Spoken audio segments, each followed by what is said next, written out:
சென்னை எழும்பூரில் உள்ள ராஜரத்னம் மைதானத்தில் அருகில் ஆஷா பணியாளர்கள் 1000க்கும் மேற்பட்டோர் தர்ணா போராட்டத்தில் ஈடுபட்டு வருகின்றனர். இதுகுறித்து எமது செய்தியாளர் ஜெயலானி வழங்கும் கூடுதல் தகவல்களை தற்போது கேட்கலாம். வணக்கம் ஜெயலானி, இது குறித்த கூடுதல் விவரங்களை சொல்லுங்க. சென்னை எழும்பூரில் இருக்கக்கூடிய ராஜரத்னம் மைதானம் அருகே ஆசா பணியாளர்கள் சுமார் 1000க்கும் மேற்பட்டோர் பல்வேறு அம்ச கோரிக்கைகளை வலியுறுத்தி இன்றைய தினம் தர்ணா போராட்டத்தில் ஈடுபட்டு வருகிறார்கள். குறிப்பாக மலை பிரதேச கிராம மக்களுக்கும் சுகாதார மையங்களுக்கும் இடையே இருக்கக்கூடிய மிகப்பெரிய ஒரு பலமாக இந்த ஆசா பணியாளர்கள் செயல்பட்டு வருகிறார்கள். மத்திய மாநில அரசுகளின் கீழ் இயங்கக்கூடிய ஆரம்ப சுகாதார திட்டங்களை மக்களுக்கு கொண்டு சேர்க்கக்கூடிய முக்கிய பணிகளை மேற்கொண்டு வருகிறார்கள்.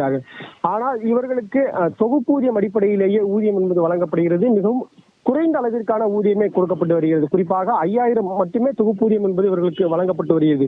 ஆனால் இதற்கு முன்பாக ஆசா பணியாளர்கள் மேற்கொண்ட மாநாட்டில் கலந்து கொண்ட சுகாதாரத்துறை அமைச்சர் மா சுப்பிரமணியன் அவர்கள் இவர்களது தொகுப்பூதியத்தை உயர்த்தி வழங்குவதாக உத்தரவாதம் என்பதனை வழங்கியதாக கூறப்படுகிறது.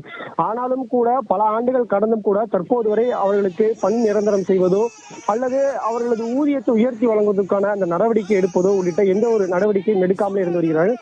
இதனால் பல்வேறு சிரமங்களை சந்தித்து வருவதாக கூறப்படுகிறது. குறிப்பாக அண்டை மாநிலங்களான கேரளா, ஆந்திரா, கர்நாடகா, தெலுங்கானா உள்ளிட்ட மாநிலங்களில் இந்த ஆசா பணியாளர்களுக்கு தொகுப்பூதியம் என்பது 10,000 வழங்கப்பட்டு வருகிறது.